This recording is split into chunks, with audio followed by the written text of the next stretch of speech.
তোমরা জানো আমার বিজয় কোথায়? জানি না কোথায় আছো।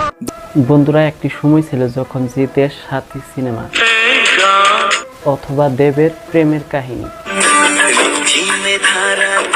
এইসব সিনেমা হলে আসলেই মাসের পর মাস রাজত্ব করত। আর এদিকে সাউথের কেজিএফ সিনেমা বাংলায় এসে 24 কোটি টাকা কামিয়ে নিয়ে যাচ্ছে। এদিকে আমাদের দেবের টনিক 6 কোটি, আর এদিকে জিতের চেঙ্গিস তো মাত্র 5.5 কোটি।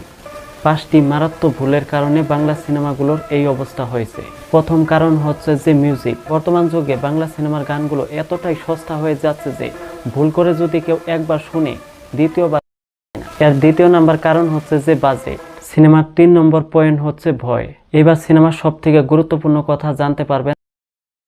আর এই কথা বলতে দ্বিধা নেই যে 5-6 বছরে বাংলা ইন্ডাস্ট্রির মুখ যেই রাজনীতির রঙে গায়ে মেখেছে, ভারতবর্ষের কোনো ইতিহাসের পাতায় এরকম ঘটনা ঘটেনি। এবার শেষের পয়েন্টের দিকে আসি, মানুষ আসলে কি দেখতে চায়। এখন কথা হচ্ছে যে বাংলা সিনেমাগুলো যদি আবারও ঝলমল করতে হয়, সিনেমাগুলো যদি ভালোভাবে কামব্যাক করতে হয়, তাহলে দর্শকের মন বুঝে সিনেমা করতে হবে।